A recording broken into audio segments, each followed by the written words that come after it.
തൊട്ടുകൂടാത്തവർ, തീണ്ടിക്കൂടാത്തവർ, ദൃഷ്ടിയിൽ പെട്ടാലും ദോഷമുള്ളൂർ, കെട്ടില്ലാത്തോർ തമ്മിലുണ്ണാത്തൊരിങ്ങനെ ഒട്ടല്ലതോ ജാതിക്കോമൻ. അതാണ് ശരിക്കും അണ്ടച്ചബിലിറ്റി. അങ്ങനെ പറഞ്ഞാൽ 4 വരി കൊണ്ട് ചെയ്യും, ഇല്ലെങ്കിൽ കഥ പറഞ്ഞാൽ നമ്മൾ ഊപ്പാണ്. അപ്പോൾ untouchability at any form is an offence. Untouchability ഏത് രീതിയിലാണെങ്കിലും ഒഫൻസാണ്. ഈ അണ്ടച്ചബിലിറ്റിയും അതും ഇതുമൊക്കെ മാറിയത് എപ്പോഴാണെന്നറിയാം? ഈ പാവപ്പെട്ടവരുടെ കയ്യിൽ വോട്ടവകാശം കിട്ടിയപ്പോഴാണ്. ഈ അണ്ടച്ചബിലിറ്റി അനുഭവിച്ചിരുന്ന ഇരകൾക്ക് വോട്ടില്ലായിരുന്നെങ്കിൽ പോലും അവർ അണ്ടച്ചബിലിറ്റി അനുഭവിക്കുന്നത്. അപ്പോൾ ഏറ്റവും പ്രധാനപ്പെട്ട മാറ്റം, എല്ലാ വ്യക്തിയുടെയും കയ്യിൽ 18 വയസ്സ് പൂർത്തിയായി കഴിഞ്ഞാൽ വോട്ടവകാശം വന്നു എന്നുള്ളതാണ് ഏറ്റവും പ്രധാനപ്പെട്ട. Article 17 deals the peculiar problem of our country. ഇന്ത്യയിൽ മാത്രം കണ്ടുവരുന്ന ഒരു പ്രത്യേകതരം അസുഖമാണ് എന്തോന്ന്? അണ്ടച്ചബിലിറ്റി. ആർട്ടിക്കിൾ 17 അബോളിഷസ് അണ്ടച്ചബിലിറ്റി. ആർട്ടിക്കിൾ 17 ഈ അസുഖത്തിനെ എന്ത് ചെയ്തു? അബോളിഷ് ചെയ്തു. The discussion in the Constituent Assembly on Article 17 relating to abolition of untouchability evoked a suggestion that in addition to the word untouchability, the word approachability, untouchability മാറ്റി അൺഅപ്രോച്ചബിലിറ്റി എന്ന വാക്ക് ചേർക്കാമെന്ന് പറഞ്ഞു. should also be added in the article. The suggestion was not accepted. Untouchability എന്ന വാക്ക് ഉപയോഗിച്ചാൽ മാത്രമേ എന്താണ് പ്രശ്നമെന്ന് മനസ്സിലാക്കാൻ പറ്റും. അൺഅപ്രോച്ചബിലിറ്റി എന്ന വാക്ക് ഉപയോഗിച്ചാൽ പ്രശ്നത്തിൻ്റെ തീവ്രത മനസ്സിലാകും. അതുകൊണ്ട് അൺഅപ്രോച്ചബിലിറ്റി എന്ന വാക്ക് എന്ത് ചെയ്തു? എടുത്തു കളയുകയും അൺടച്ചബിലിറ്റി എന്ന വാക്ക് ഉപയോഗിച്ചു.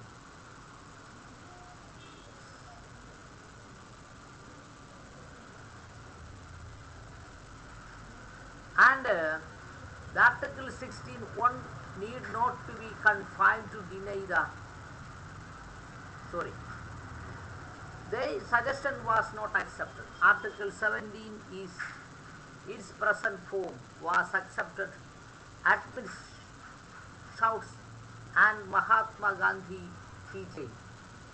The Constitution Article 17 declines. അപ്പോൾ അങ്ങനെ ഈ നിർദ്ദേശം മുമ്പോട്ട് വെച്ചത് മഹാത്മാഗാന്ധി ആണെന്നാണ് ഇവിടെ പ്രതിപാദിക്കുന്നത്. ശരിക്കും അങ്ങനെയൊന്നുമല്ല. അത് കോൺസ്റ്റിറ്റ്യൂഷൻ ഡിബേറ്റ്സ് എന്ന് പറഞ്ഞൊരു പുസ്തകത്തിൽ പ്രതിപാദിക്കുന്നു കേട്ടോ. Untouchability is abolished and its practice at any form is an offence. അൺടച്ചബിലിറ്റിയുമായി ബന്ധപ്പെട്ട് എന്ത് ചെയ്താലും അത് കുറ്റകരമാണ്. The enforcement of any disability arising out of untouchability shall be offence punishable in accordance with the law. നിയമപ്രകാരം അത് it is A punishable offence. നിയമപ്രകാരമുള്ള ശിക്ഷയും അനുഭവിക്കേണ്ടി വരും. മനസ്സിലായോ? Yes, sir.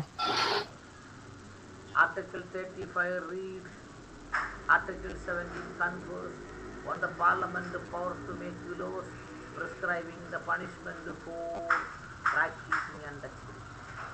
അങ്ങനെ ആർട്ടിക്കിൾ 35-ന് ആർട്ടിക്കിൾ 17 പറഞ്ഞിരിക്കുന്ന അൺടച്ചബിലിറ്റി പ്രൊഹിബിറ്റ് ചെയ്യുന്നതിന് വേണ്ടി പ്രത്യേകം നിയമനിർമ്മാണം നടത്താൻ അധികാരമുണ്ട്. The Parliament enacted the Untouchability Offence Act 1955. 1955 Protection of Civil Rights Act, അതാണ് Untouchability Offence Act 1955. But in 1976 it was made more stringent and renamed as Protection of Civil Rights Act 92. Untouchability prohibition act എന്ന് പറഞ്ഞിരുന്ന 1955 ആക്ടിനെ 1976 അതിൻ്റെ പേര് മാറ്റി protection of civil rights act എന്ന് മാറ്റി. In PUDR versus union of India, PUDR,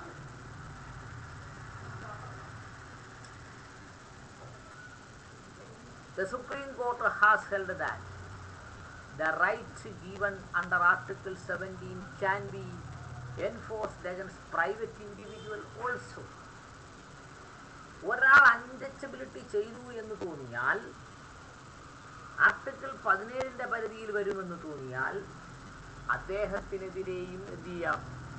നടപടി സ്വീകരിക്കാം. Individuals also, private individuals also. And it is the duty of the state to ensure that this right is not infringed.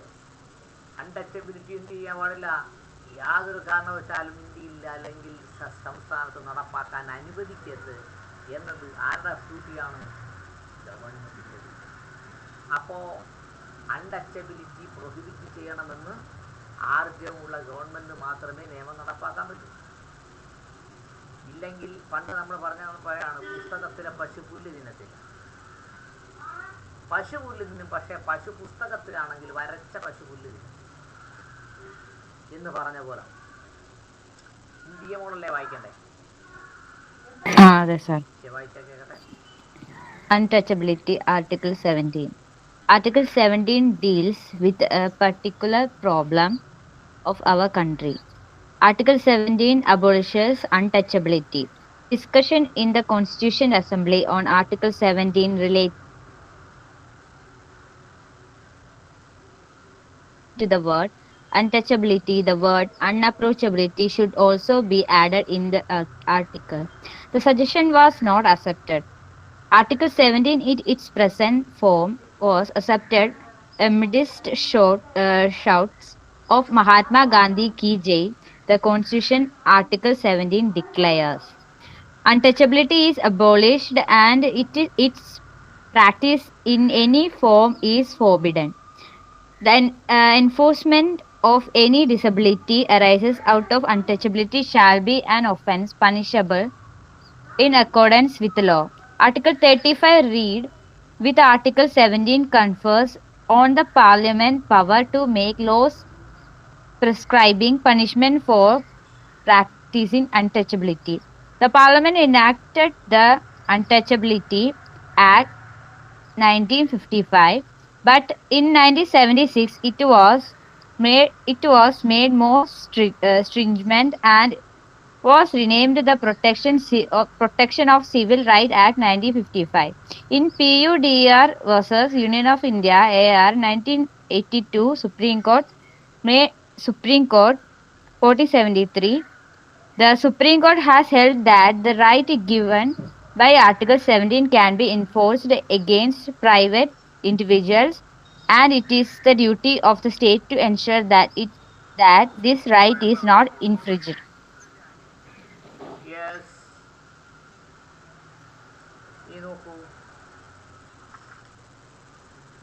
The Act prescribes fine and punishment.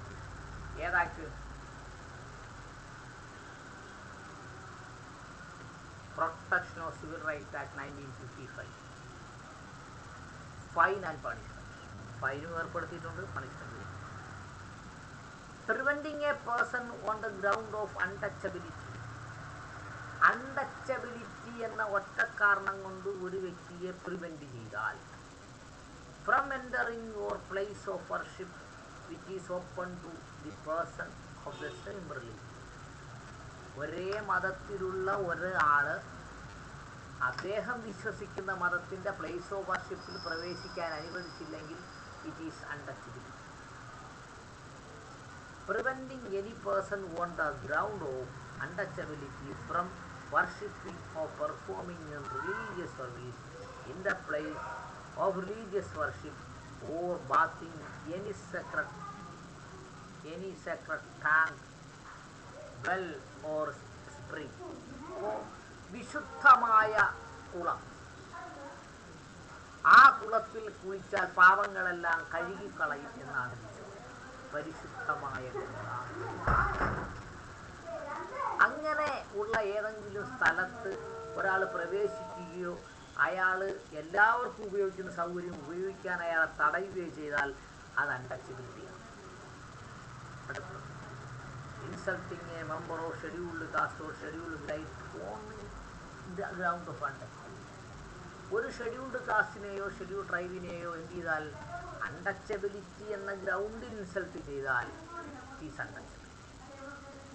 Denying to any person on the ground of untouchability to access any shop, public restaurant, hotel or place of entertainment. Public entertainment പ്രസക്തോ ഒരു ഹോട്ടലിലോ ഒരു public റെസ്റ്റോറൻറ്റിലോ ഒരു ഷോപ്പിലോ scheduled കാസ്റ്റിലോ ട്രൈബിലോ പെട്ട ഒരാൾ കയറാൻ പാടില്ല എന്ന് പറഞ്ഞാൽ it is nothing but it is untouchability. അതെന്താ പറയുന്നത്?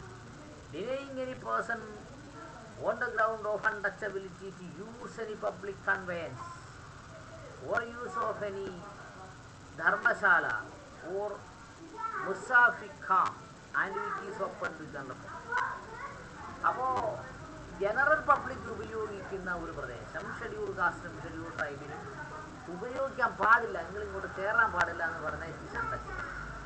അടുത്തത് refusing admission to any person in any hospital, dispensaries, education institution, etc. established or maintained by benefit of general public. General പബ്ലിക്കിന് വേണ്ടി നടത്തുന്ന ഡിസ്പെൻസറികളിലോ ഹോസ്പിറ്റലുകളോ എഡ്യൂക്കേഷൻ ഇൻസ്റ്റിറ്റ്യൂഷനുകളിലോ പ്രവേശിക്കാൻ പാടില്ല എന്ന് പറഞ്ഞാൽ it is considered as untouchable. മനസ്സിലായോ? മനസ്സിലായോ?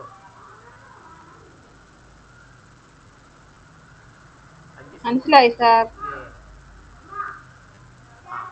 ഇനിയിപ്പോ അഞ്ജുഷയാണോ വായിക്കണ്ടേ? അതെ. ആ, മോളൊന്ന് വായിക്കും. അപ്പോഴേക്കും തീയെ വരും. Untouchability. Article 17. Article 17 deals with a peculiar problem of our country. Article 17 abolishes untouchability. The discussion in the Constituent Assembly on Article 17 relating to abolition of untouchability evoked a suggestion that in addition to the word untouchability, the word unapproachability should also be added in this article.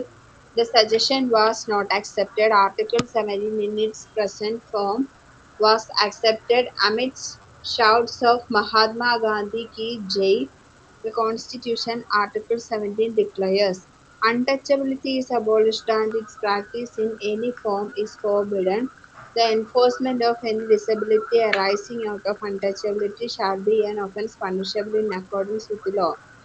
Article 35 read with Article 17 confers on the Parliament power to make laws prescribing punishment for made more stringent and was renamed the Protection of Civil Rights Act 1955. In PUDR versus Union of India, AR 1982, SC 1473, the Supreme Court has held that the right given by Article 17 can be enforced against private individuals, and it is the duty of the state to ensure that this right is not infringed.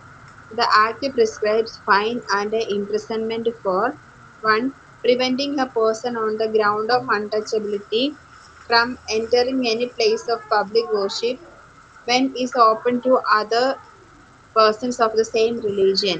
2. Preventing any person on the ground of untouchability from worshipping or performing any religious services in any place of religious worship or bathing in any sacred tank, well, spring, etc. 3. Insulting a member of scheduled caste on the ground of untouchability. 4.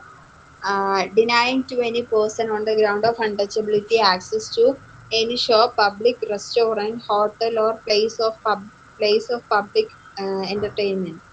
5. Denying any person on the ground of untouchability the use of any public conveyance or the use of any dharmashala or musafir khana which is open to the general public.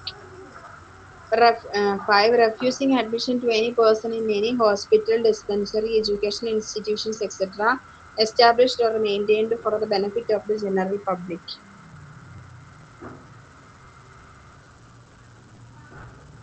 Yes. Ready? Yes, sir. മോള് അധികം മോള് കേട്ടോ? വായിച്ചതൊക്കെ മനസ്സിലായോ? Sir ചിലത് കട്ടായി പോയി. ശരി, കുഴപ്പമില്ല. എന്തെങ്കിലും ഡൗട്ട് ഉണ്ടെങ്കിൽ നാളെ വരാൻ പറഞ്ഞാൽ ശരി. ശരി സർ. അപ്പോൾ നിങ്ങൾ എന്തായാലും ശരി തന്നെ ജുഡീഷ്യൽ സർവീസിന് വേണ്ടി പഠിക്കുമ്പോൾ കോൺസ്റ്റിറ്റ്യൂഷനിൽ നിന്ന് 10 മാർക്ക് ഉറപ്പാണ് കേട്ടോ. The abolition of time. കുറച്ച് നിങ്ങൾ ചില സിനിമകളൊക്കെ കണ്ടു തരും. ഖടാരവാലു അല്ലേ, കഞ്ചാവ് നാണപ്പൻ, ഇങ്ങനെയൊക്കെ ഓരോരുത്തർ സ്വന്തമായി പേര് സ്വീകരിച്ച് അല്ലെങ്കിൽ വടിവാളുണ്ണി, പിന്നെ എറണാകുളത്താണെങ്കിൽ തമ്മനൻ ഷാജി, ഇങ്ങനെയൊക്കെ ഓരോരുത്തർ സ്വന്തമായി പേര് സ്വീകരിച്ച് രാജ്യത്ത് നടക്കാൻ നമ്മൾ അനുവദിക്കത്തില്ല. അതാണ് അബോളിഷൻ ഓഫ് ടൈറ്റിൽസ്. 1950 ഇന്ത്യയിൽ വ്യാപകമായി ഇങ്ങനെ ഈ വിരട്ടുന്ന പേരുകൾ ഇട്ടുകൊണ്ട് ആൾക്കാർ ജീവിച്ചിരുന്നു. അങ്ങനെ വിരട്ടി പണം സമ്പാദിക്കുകയും ചെയ്തു. The conferment of titles by the state has been abolished. സംസ്ഥാനം കൊടുക്കാത്ത ഒരു പദവി, അഡ്വക്കറ്റ് ബാലപ്രസംഗം എന്ന പദവി, അഡ്വക്കറ്റ് എന്ന് പറഞ്ഞ പദവി അഡ്വക്കറ്റ്സ് ആക്ട് പ്രകാരം ലഭിച്ചതാണ്. അല്ലെങ്കിൽ ഒരാൾ ഡിസ്ട്രിക്ട് കളക്ടർ, അത് ഗവൺമെന്റ് കൊടുക്കുന്നൊരു പദവിയാണ്. ആ പദവികൾ എന്ത് ചെയ്യാം? ഉപയോഗിക്കാം. അല്ലാത്ത പദവികൾ എന്ത് ചെയ്യാൻ പറ്റില്ല? ഉപയോഗിക്കാൻ പറ്റില്ല. Even non-citizen who holds any office of profit or trust under the state cannot accept the title from any foreign without the consent of the president. ഇപ്പോൾ ഇന്ത്യയിലെ ഏറ്റവും മിടുക്കനായ ഒരു ഉദ്യോഗസ്ഥനുണ്ടെന്ന് കരുതുക. അദ്ദേഹത്തിന് വിദേശ രാജ്യത്തു നിന്നൊരു പ്രത്യേക പദവി കൊടുക്കുക. അത് സ്വീകരിക്കാൻ പറ്റും. എന്തിനധികം പറയുന്നു? ഒരാൾക്ക് ഇന്ത്യയിലെ ഒരു സിറ്റിസണ് വിദേശത്തെ ഒരു സ്ത്രീയെയോ പുരുഷനെയോ വിവാഹം കഴിക്കണമെന്ന് തോന്നിയാൽ പോലും പ്രസിഡന്റിന്റെ പെർമിഷൻ വേണം കല്യാണം കഴിക്കണം. മനസ്സിലായോ പറഞ്ഞത്? മനസ്സിലായോ? സാർ പെർമിഷന്റെ കാര്യം മനസ്സിലായില്ല. ഇപ്പോ ദിയ ഒരു ഇന്ത്യൻ പൗരനാണ് അല്ലേ? അതെ സാർ. ഫേസ്ബുക്കും വാട്സപ്പും അതും ഇതൊക്കെ ആവശ്യം പോലെ ഉണ്ടല്ലോ. ഒരു അമേരിക്കൻ പൗരനുമായിട്ടങ്ങ് ലവ് ആയെന്ന് വെച്ചു. അപ്പോ LLB ഒക്കെ നല്ല മാർക്കിന് ജയിച്ചു. ഞാൻ ഇന്ത്യയിൽ നിന്ന് പുറത്തു പോകാൻ പരിപാടിയൊന്നുമില്ല. അയാൾ ഇന്ത്യ വന്ന് താമസിച്ചു. ഇന്ത്യയെ പ്രാക്ടീസ് ചെയ്യും. ആ അമേരിക്കൻ പൗരന് വിവാഹം കഴിക്കണമെങ്കിൽ പ്രസിഡന്റ് പെർമിഷൻ. അതിന്റെ ഏറ്റവും നല്ല ഉദാഹരണമാണ് KR നാരായണൻ. രണ്ടാമത് രാജീവ് ഗാന്ധി. പിന്നെ വേറെ ഒരു കേസുണ്ട്, നമ്മൾ പഠിക്കാനുള്ളതാണ്. 302 Nanavati versus state of Maharashtra എന്ന് പറഞ്ഞൊരു കേസ്. നാനാവതി ഒരു ഇംഗ്ലണ്ടുകാരിയാണ് കല്യാണം കഴിച്ചത്. സിൽവിയ കല്യാണം കഴിക്കുന്നതിന് വേണ്ടി പ്രസിഡന്റിന്റെ പെർമിഷൻ എടുക്കേണ്ടി വരും. മനസ്സിലായോ?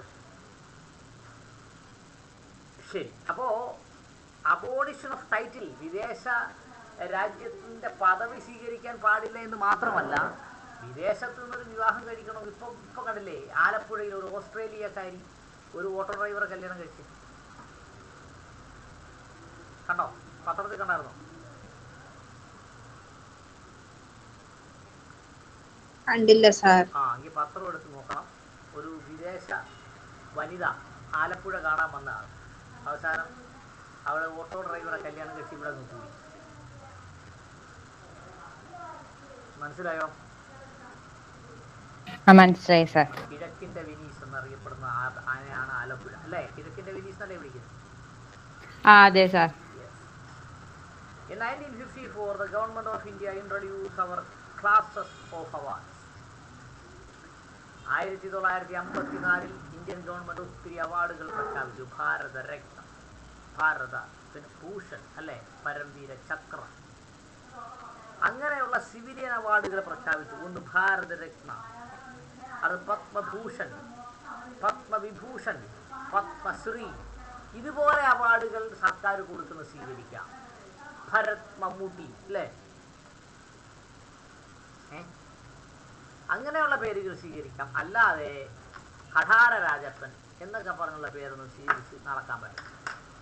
അടുത്തത് in Balaji Raghavan versus union of India 1996, the Supreme Court case AR 1996, the Supreme Court upheld the validity of these titles.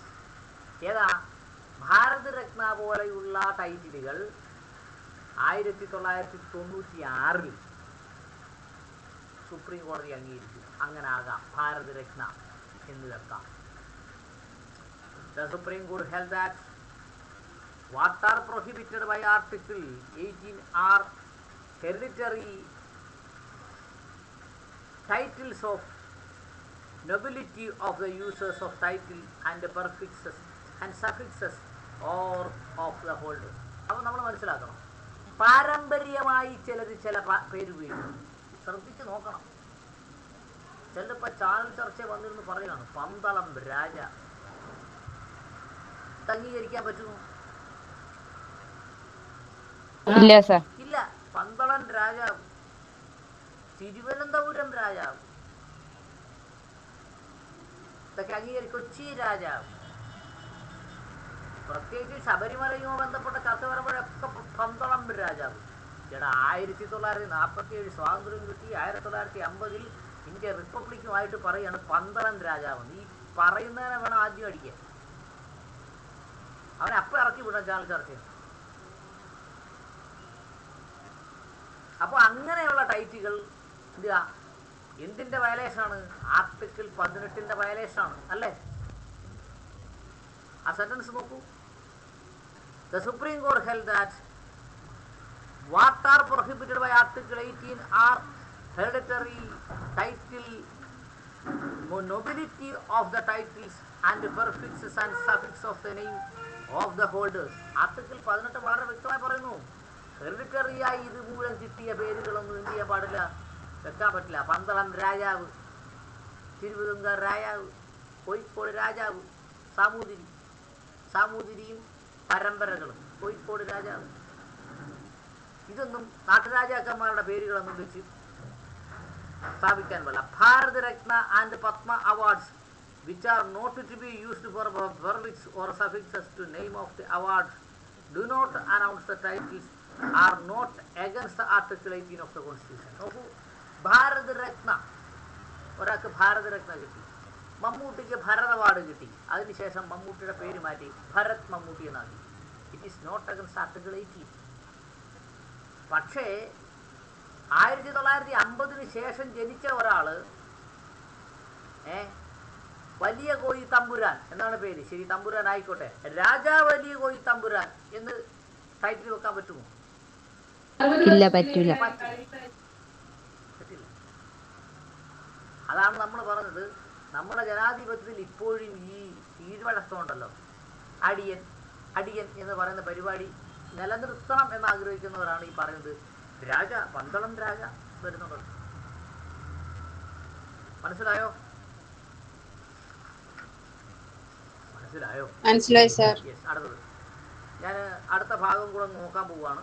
Right to freedom, article 19 to 22. സ്വാതന്ത്ര്യത്തിനുള്ള അവകാശം, റൈറ്റ് ടു ഫ്രീഡം, സ്വാതന്ത്ര്യത്തിനുള്ള അവകാശം. എന്തൊക്കെയുണ്ട്? 5 സ്വാതന്ത്ര്യങ്ങൾ നമുക്കുണ്ട് അല്ലേ? ABCDE 5 സ്വാതന്ത്ര്യം. അത് ചോദിക്കും കേട്ടോ, എത്ര ഫണ്ടമെന്റൽ ഫ്രീഡം ഉണ്ടെങ്കിൽ.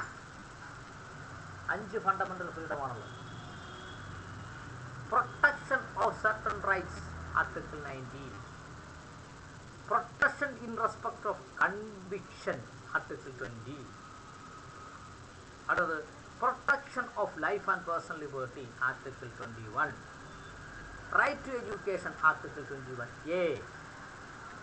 Protection against arrest and detention article 22. Protection of certain rights article 19. അപ്പോൾ എന്തൊക്കെയാണ് നമ്മൾ പറഞ്ഞേക്കുന്നത്? ആർട്ടിക്കിൾ 19 പ്രകാരം റൈറ്റിനെ സംരക്ഷിക്കുന്നു. ആർട്ടിക്കിൾ 20 പ്രകാരം കസ്റ്റംസ് ആൻഡ് കൺവെൻഷൻസ്, അതിൻ്റെ കൺവെൻഷനുകളെ സംരക്ഷിക്കുന്നു. ആർട്ടിക്കിൾ 21 പ്രകാരം പേഴ്സണൽ ലിബർട്ടിയെ സംരക്ഷിക്കുന്നു. ആർട്ടിക്കിൾ 21A പ്രകാരം എഡ്യൂക്കേഷനെ സംരക്ഷിക്കുന്നു. എവിടെ വരെയാ? 15 വയസ്സ് വരെ അല്ലേ? അതെ സർ. 15 വയസ്സ് കഴിഞ്ഞാൽ എഡ്യൂക്കേഷൻ സംരക്ഷണമൊന്നുമില്ല. നിനക്ക് വേണമെങ്കിൽ പഠിച്ചോ, നിന്റെ അച്ഛൻ്റെ പൈസ ഉണ്ടേ അല്ലെ അമ്മയുടെ പൈസ ഉണ്ടേ പഠിച്ചോ. അത് നമുക്ക് മനസ്സിലാകത്തില്ല. പിന്നെ വിദ്യാഭ്യാസത്തിന് സംരക്ഷണമുള്ള നാടാണ് ഇന്ത്യ. എവിടെ മുതലാ? 6 വയസ്സ് മുതൽ 14 വയസ്സ് വരെ. Protection against arrest and detention എന്ന് വിചാരിച്ചാൽ നമ്മളെ അറസ്റ്റ് ചെയ്തില്ലെന്നല്ല, മതിയായ കാരണമില്ലാതെ നമ്മൾ അറസ്റ്റ് ചെയ്യാനും തടവിൽ പാർപ്പിക്കാനും പാടില്ല. അതാണ് ആർട്ടിക്കിൾ 22 പറയുന്നത്. മനസ്സിലായോ? മനസ്സിലായി സാർ. യെസ്. ഇനി ആരാ വായിക്കാനുള്ളത്? അത് നമ്മൾ വായിച്ചേ. Okay sir. ടൈറ്റിലോട്ട് വായിക്കട്ടെ സാർ. Abolition of titles. Article 18. Conferment of titles by the state has been abolished except in the case of military on academic distinction. A citizen cannot accept any title from a foreign state. Even non-citizen who holds any office of profit or trust under the state cannot accept any title from any foreign without consent of the president. In 1954, the government of India introduced 4 classes of award. They are Bharat Ratna, Padma Vibhushana, Padma Bhushan and Padma Shri. In Balaji Raghavan versus Union of India, first Supreme Court case 361, the Supreme Court upheld the validity of these titles. The Supreme Court held that what are prohibited by Article 18 are hereditary titles of nobility and use of titles as prefix or suffix to the names of the holders. Bharat Ratna and Padma awards which are not be used as prefix or suffix to the name of awarders do not amount to titles are not against of Article 18 of the Constitution of India. 2. Right to freedom. Article 19 to 22. Right to freedom includes A. Protection of certain rights, Article 19. B. Protection in respect of conviction, Article 20. C. Protection of life and personal liberty, Article 21. D. Right to education, Article 21A. E. Protection against arrest and detention, Article 22. Protection of certain rights, Articles 19. Yes. 6 മണിക്ക് നിർത്താം. അതിൽ കൂടുതൽ നിങ്ങളെ ഇരുത്തുന്നില്ല. എന്താ പറയുന്നത്? Okay sir. Okay. നാളെ വരുമ്പോൾ എന്തെങ്കിലും ഡൗട്ട് ഉണ്ടെങ്കിൽ ചോദിച്ചാൽ നാളെ കുറച്ച് നേരം എടുക്കണം കേട്ടോ. സാർ. ശരി. Article 19 protection of certain rights. Article 19 എന്താ പറഞ്ഞത്? Freedom of profession. ഇപ്പോൾ ഞാൻ പഠിപ്പിക്കുന്നു. Teaching is my profession. അഡ്വക്കറ്റാണ്. It is my profession. Advocacy is a profession. Freedom of profession. ഇപ്പോൾ എൻ്റെ അച്ഛൻ കൂലിപ്പണിക്കാരനായിരുന്നു. ഞാൻ വക്കീലാവാൻ പാടില്ല എന്ന നിയമമില്ല. Freedom of profession. അതാണ് ഫ്രീഡം ഓഫ് പ്രൊഫഷൻ എന്ന് പറയുന്നത്. അപ്പോൾ നിങ്ങൾ രണ്ടുപേരും നാളെ ടെസ്റ്റ് എഴുതി എവിടെ കയറി? ജുഡീഷ്യൽ ഓഫീസറായി. നിങ്ങളുടെ അച്ഛൻ അല്ലെങ്കിൽ അമ്മ എന്താണ്? കൂലിപ്പണിക്കാരനായിരുന്നു. അതുകൊണ്ട് നിങ്ങൾക്ക് മജിസ്ട്രേറ്റ് ടെസ്റ്റ് എഴുതാൻ പാടില്ല. അങ്ങനെ ഇന്നില്ല, നിയമമില്ല. അതാണ് ഫ്രീഡം ഓഫ് പ്രൊഫഷൻ. മനസ്സിലായോ പറഞ്ഞത്? മനസ്സിലായി സാർ. ഓക്കുപേഷൻ, ജോലി. ട്രേഡ്, കച്ചവടം. Trade or business.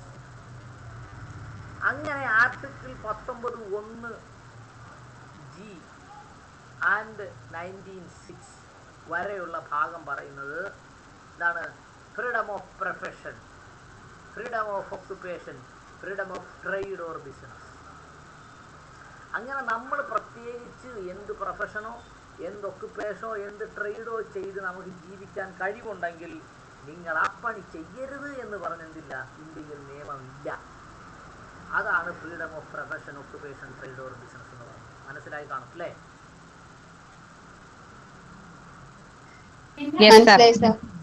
അപ്പോൾ അല്ലെങ്കിൽ ഈ പണ്ടൊരു പരിപാടി ഉണ്ടായിരുന്നു, എന്താണ്, കുലത്തൊഴിൽ ചെയ്യണം. അതിനെതിരാണിത്. കുലത്തൊഴിൽ എന്താണ്? കുലത്തൊഴിൽ അപ്പൻ എന്ത് ചെയ്തു, അപ്പൻ എന്ത് ചെയ്തു, അമ്മ എന്ത് ചെയ്തു, അത് തന്നെ മക്കളും ചെയ്തു.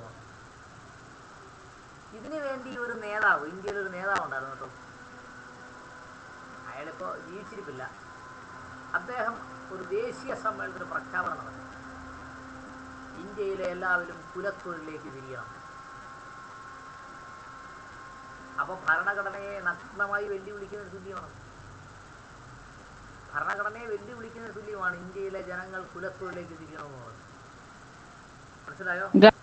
ഗാന്ധിയാണോ? ഗാന്ധിയൊന്നുമല്ല, പേര് പറയുന്നില്ല. Article 19(1)(g) guarantees right to practice any profession or to carry any occupation, trade or business. Article 19(1)(g) വളരെ അടിപൊളിയായിട്ട് പഠിച്ചു. എന്ത് പറഞ്ഞു? Practice any profession. നമ്മൾ അഡ്വക്കറ്റായ പ്രാക്ടീസ് ചെയ്യുവാണെങ്കിൽ തന്നെ പ്രാക്ടീസ് എന്നാണ് പറയുന്നത്, അത് ജോലിയല്ല. ലീഗൽ പ്രാക്ടീഷണർ എന്നാണ് പറയുന്നത്. Profession to carry occupation, trade or business. It hours for expression which have similar connotations, not identical. However, the right is not unqualified. It can be restricted and regulated by authority. നോക്കൂ, ഞാനൊരു അഡ്വക്കറ്റാണല്ലേ, എല്ലാവർക്കും advocate ആകാം എന്ന് വിചാരിച്ച് 10ാം class തോറ്റൊരാ അഡ്വക്കറ്റാണ്? ഇല്ല. Okay, അപ്പോൾ അത് മനസ്സിലാക്കണം. എന്താണ് ഈ freedom of profession, freedom of occupation, freedom of trade and freedom of business എന്ന് പറഞ്ഞാലും ശരി തന്നെ ഇതിനെയൊക്കെ നിയന്ത്രിക്കുന്നതിന് വേണ്ടി പ്രത്യേക നിയമം ഉണ്ടാക്കാം. പക്ഷേ ആ നിയമം ജാതിയുടെയോ മതത്തിൻ്റെയോ വർഗത്തിൻ്റെയോ ലിംഗത്തിൻ്റെയോ പ്ലേസ് ഓഫ് ബർത്തിൻ്റെയോ ലാംഗ്വേജിൻ്റെയോ പേരിലാവാൻ പാടില്ല എന്നേ പറയുന്നു. ഓക്കെ, LLB ജയിച്ചിരിക്കണം, ബാർ കൗൺസിൽ ഓഫ് ഇന്ത്യയുടെ അംഗത്വം എടുത്തിരിക്കണം, എൻറോൾ ചെയ്തിരിക്കണം, എങ്കിൽ മാത്രമേ അഡ്വക്കറ്റ് ആവാൻ പാടുള്ളൂ. അങ്ങനെ നിയമം ഉണ്ടാക്കണം. പിന്നെന്താണ്, ഒരാൾക്ക് ബിസിനസ് നടത്തണം, ലൈസൻസ് എടുത്തിരിക്കണം അല്ലേ? ഒരാൾക്ക് ട്രേഡ് നടത്തണം, ലൈസൻസ് എടുത്തിരിക്കണം. ബിസിനസ് നടത്തണം, ലൈസൻസ് എടുത്തിരിക്കണം. ഒരാൾക്ക് MBBS ഡോക്ടറായിട്ട് പ്രാക്ടീസ് ചെയ്യണം, എന്താണ്, മെഡിക്കൽ കൗൺസിൽ ഓഫ് ഇന്ത്യ അയാൾ അംഗീകരിച്ചിരിക്കണം. അങ്ങനെ നിയമം ഉണ്ടാക്കാൻ പറ്റും. മനസ്സിലായോ? മനസ്സിലായി sir. Yes. A restriction must be satisfactorily follows the condition in the interest of general public. എന്തിനാണ് ഈ റെസ്ട്രിക്ഷൻ വെക്കുന്നത്? In the interest of general public, പൊതുജനങ്ങളുടെ താല്പര്യത്തിന് വേണ്ടി. ഇപ്പോൾ ഇംഗ്ലീഷ് വായിക്കാൻ അറിയത്തില്ല, നിയമം എന്താണ് അറിയത്തില്ല, കോടതിയുടെ തിണ്ണ പോലും കണ്ടിട്ടില്ല, അല്ലെങ്കിൽ ലോ കോളേജിൻ്റെ തിണ്ണ പോലും കണ്ടില്ല, ഒരാളെ വക്കീലാക്കാൻ പറ്റും? ഇല്ല. അയാൾ അവിടെ പോയി എന്ത് നിയമം പറയുന്നത്? So it is for the interest of public. ഒരു ഇഞ്ചക്ഷൻ എടുക്കാൻ അറിയത്തില്ല, മെഡിക്കൽ കോളേജ് കണ്ടിട്ടില്ല, ഒരു ഡോക്ടറുടെ കൂടെ നിന്നിട്ടില്ല, ഒരു നേഴ്സായ എക്സ്പീരിയൻസും ഇല്ല, അയാളുടെ നമ്മൾ ചികിത്സിക്കാൻ ചെന്നാൽ എന്തോ ചെയ്യും? അയാൾ തരുന്ന മരുന്ന് ചിലപ്പോൾ നമ്മളെ മരണത്തിലേക്ക് നയിക്കും അല്ലേ? So that is for the interest of the public. Prescribing professionals and technical qualification necessary for practicing any profession or qualification of any occupation, trade or business. ഇവിടെ എന്താ പറഞ്ഞേക്കുന്നത്? Prescribing professional technical qualification. പ്രൊഫഷണലായും സാങ്കേതികമായുള്ള ഗുണനിലവാരം വേണം, qualification വേണം. ഇതിനു വേണ്ടി ജനറൽ പബ്ലിക്കിന് വേണ്ടി എന്ത് വേണം? Occupation, business. പിന്നെ prescribing professional qualification, technical qualification necessary for practice of profession or carry on occupation of trade or business.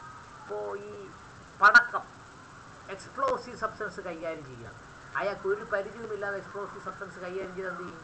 ആ പ്രദേശം കത്തിപ്പോവും അല്ലേ?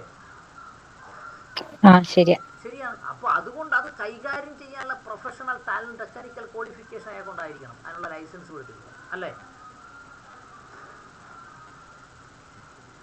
enabling the state to carry on a trade or business to exclusion of any citizen wholly or partially.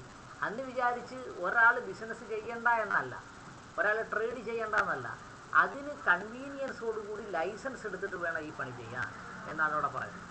The Supreme Court held that in the democratic form of government, voters have right to know the attendance of the candidates to election to the parliament or the state.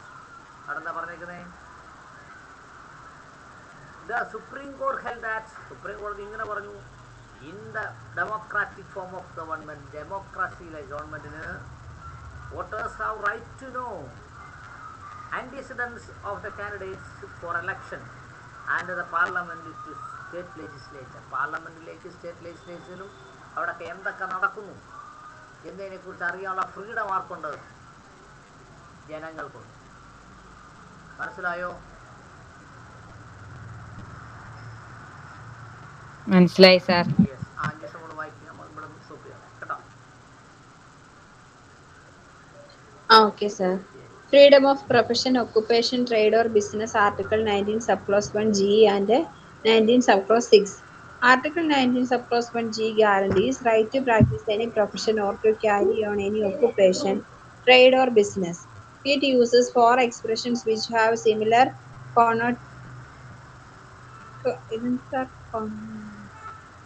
connotations. അതെ. Not identical, however, this right is not unqualified. It can be restricted and regulated by authority of law. A restriction must satisfy the following conditions: in the interest of general public, prescribing professional and technical qualifications necessary for practicing any profession or carrying on any occupation, trade or business, enabling the state to carry on any trade or business to the exclusion of citizens wholly or partially. The Supreme Court held that in a democratic form of government, voters have right to know and antecedents of candidates for election to parliament or state legislature. Okay, നിർത്താം. Okay, okay sir. Sir. Okay.